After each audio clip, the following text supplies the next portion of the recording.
We are deeply grateful for the financial and logistical support from the United States, Canada, and other member states that are shouldering this heavy burden.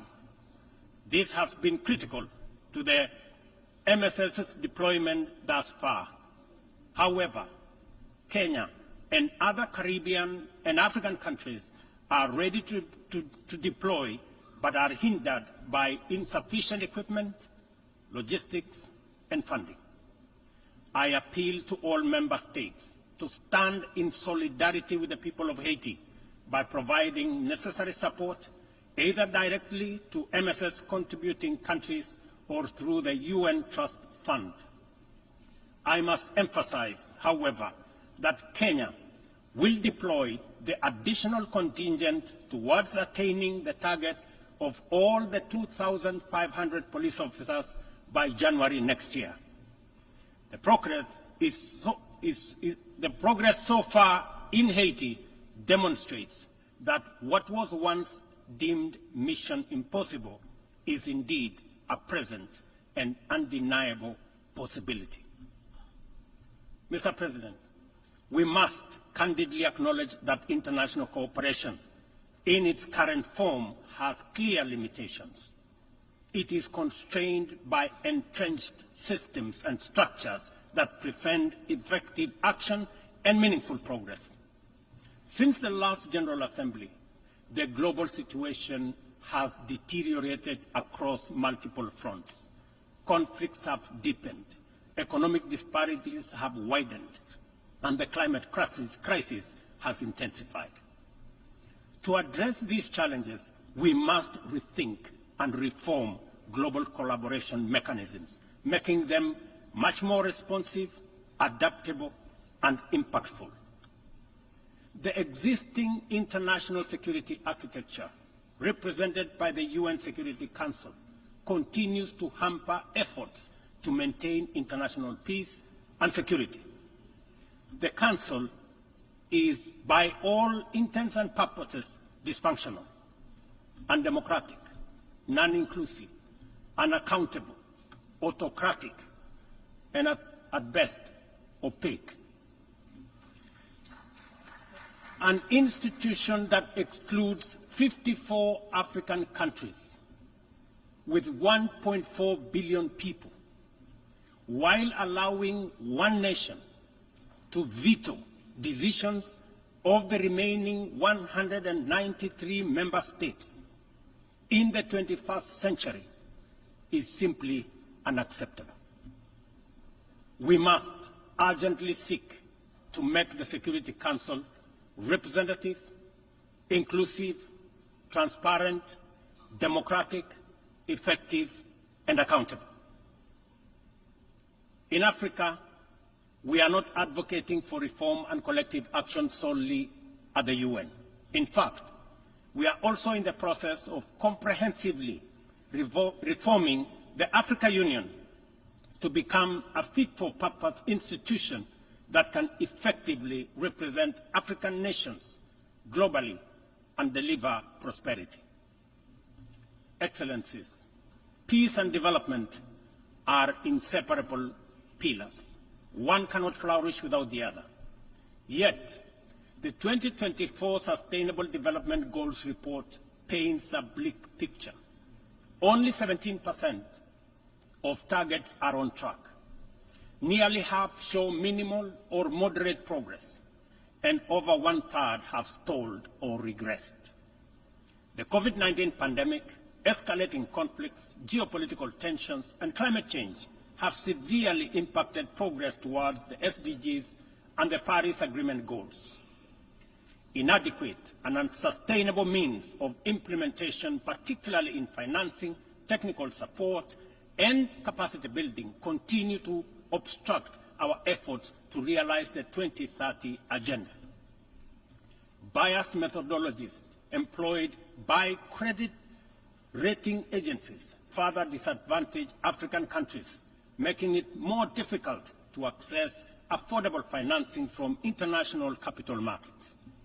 Additionally, unilateral economic, financial, and trade measures not only impede the full achievement of economic and social development, but also undermine the principles of international cooperation, mutual respect, and sovereignty. Let us pause and reflect on the true significance of this predicament. Many countries in the global south are forced to choose between buying medicine and hospital equipment or paying their debt obligations, and between buying textbooks for school-going children or paying their debt obligations. They are forced to choose between hiring teachers and making sure that there is equipment in schools or paying their debt. I can go on and on. This is not an abstract illustration detached from daily reality, but the normal experience of millions of ordinary people. One must wonder what goes on in the minds of those who prioritize economic returns over people. Ladies and gentlemen, what really happened to humanity? Addressing these deep-rooted challenges requires transformative changes to build a more equitable and resilient global framework. We have outlined many of these solutions in the Pact of the Future, demonstrating our clear understanding of what needs to be done. However, we have yet to master the political will necessary to turn these commitments into action.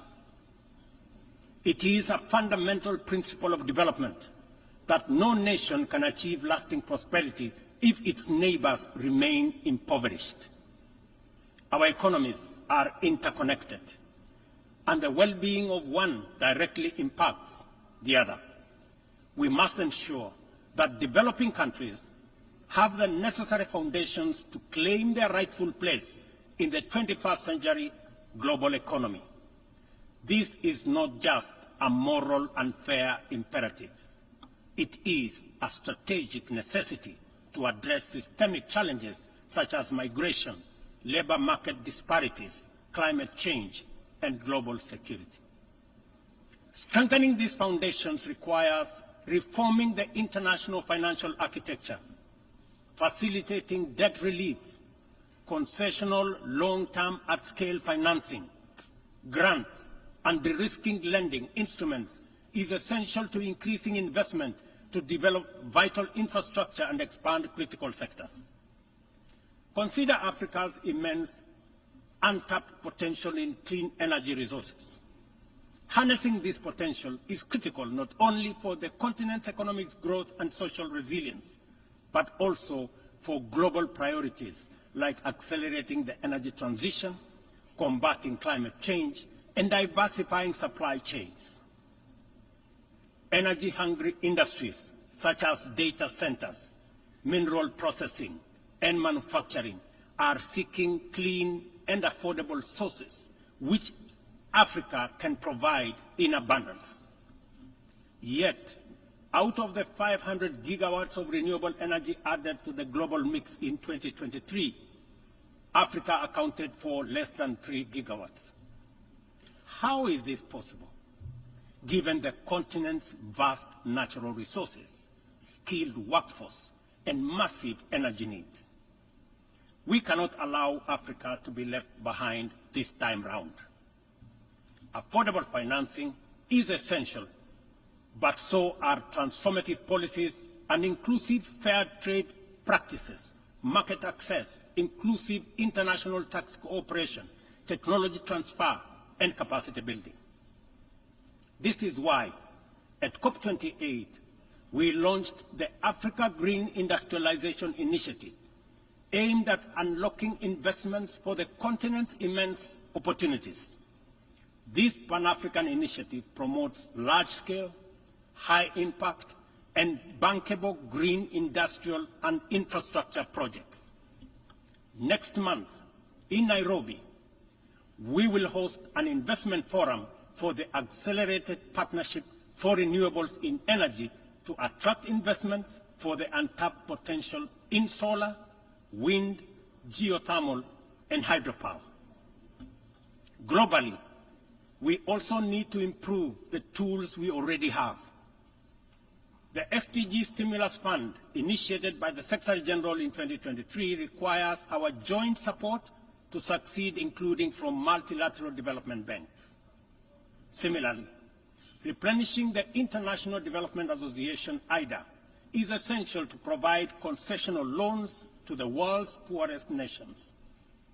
Earlier this year, I hosted the IDA 21 Replenishment Summit in Nairobi, where African leadership reaffirmed the critical importance of IDA for developing countries and called for an ambitious replenishment of US dollars 120 billion. Our collective efforts must include trust and accountability to ensure that we fulfill our promises and our commitments. Additionally, we launched the Africa Club, the Alliance of African Multilateral Financial Institutions, to strengthen and support Africa's position in the global financial architecture. This body will serve as a powerful negotiator on behalf of the continent, coordinate with global financial institutions, and leverage African countries' balance sheets to increase investment and create jobs in Africa. We believe that African institutions such as the Afri-Exim Bank, Trade and Development Bank, the Africa Finance Corporation, among others, understand the continent even better. As part of the reform of the international financial architecture, we must not only reform the multilateral institutions, but also support and stop bias against these African institutions. Excellencies, ladies and gentlemen, climate change remains one of the greatest challenges of our time. Biodiversity loss and pollution have created environmental crises that upend lives, reverse progress in poverty reduction, and strain ecosystems to their breaking point. Extreme weather conditions continue to hinder the development aspirations of many countries, especially in Africa, where severe climate-related hazards are becoming more frequent and more intense. In 2022, over 110 million people in Africa were directly affected by climate-related disasters, resulting in more than $8.5 billion in economic damages. According to the Emergency Event Database, there were approximately 5,000 fatalities, though the toll is likely to be higher due to underreporting. We are at a crossroads, and the path to correcting the climate course is clear. COP29, to be held this November in Baku, Azerbaijan, presents a critical milestone in ensuring that the solutions we implement are rooted in fairness and opportunity for everybody. However, the new climate financing goal expected at COP29 faces significant hurdles as deep disagreements persist over who should contribute and how much funding is needed. Without swift resolution, these divisions risk derailing our collective progress on climate action, just as the global situation becomes increasingly urgent. Let me be clear. Political posturing and inaction will neither protect the vulnerable from the consequences of a runaway climate crisis, nor save our civilization from ecosystem collapse. It is therefore critical that all nations step forward to meet this moment with ambition and responsibility. As we confront the escalating impacts of climate change, we must also recognize the interconnected environmental challenges we face, such as plastic pollution, which continues to wreak havoc on ecosystems and threatens global sustainability. It is imperative that we adopt a robust global plastics treaty during the 5th round of negotiations in Busan in the Republic of Korea this November. Kenya fully supports an ambitious outcome and the African proposal to establish the Treaty Secretariat in Nairobi, thereby reinforcing UNEP's role. It is indeed unfortunate and regrettable, ladies and gentlemen, that UNEP is the only body where secretariats of conventions created under it are increasingly being carved out and located elsewhere. UNEP, being one of only 2 UN headquarters in the Global South, must not be cannibalized for whatever purpose or reason, let alone excuse. Mr. President, as the host country of UNEP and UN Habitat, I take this opportunity to thank the Assembly for approving the upgrade of the infrastructure at the United Nations office in Nairobi, the largest UN campus in the world. This project includes the construction of new office space and the design of ultra-modern conference facilities. These developments mark a significant milestone towards enhancing the quality and accessibility of Secretariat services to member states. Not only will they serve current needs, but they will also strengthen the future success of multilateralism. We look forward to the Assembly's continued support as construction begins in 2025. It will be critical to ensure that UNON receives sustainable and predictable resources to ensure the timely completion of this upgrade. Kenya will continue to play its part in ensuring that UNON fulfills its mandate. Accordingly, the Government of Kenya has undertaken extensive improvements and expansion of physical infrastructure around the complex and will continue working towards making Nairobi a regional and humanitarian hub for the United Nations. Mr. President, Excellencies, ladies and gentlemen, as we reflect on the theme of this session, the call for unity in diversity in the pursuit of peace, development, and human dignity, it is evident that we must reimagine international cooperation to align with the complex realities of the 21st century. Our actions must reflect our ambition and commitment to a world where progress is measured not just by economic growth, but by the well-being, rights, and dignity of every person. The challenges we face, from climate crisis to economic inequality, demand a bold rethinking of how we work together, grounded in mutual respect and shared responsibility. The achievement of the Sustainable Development Goals cannot be reserved for the privileged few. It must be a shared success that uplifts all nations, transcending borders and disparities. Our collective efforts to combat climate change must be rooted in fairness and equity, ensuring that no nation or community bears a disproportionate burden. This is our shared journey. We must have a say in the choices we make.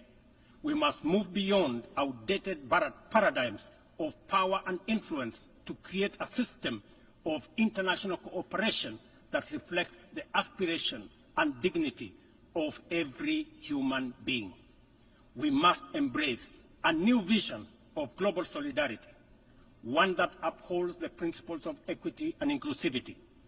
It is within our power to build a world that embodies the true spirit of the United Nations, a world where every voice is heard, every life is valued, and global progress is shared by all.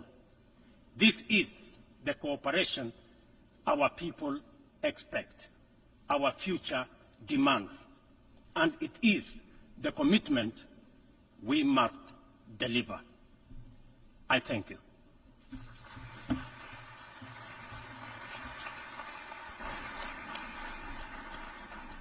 En nombre de la Asamblea, On behalf of the Assembly, I wish to thank the President of the Republic of Kenya and Commander-in-Chief of the Defense Forces.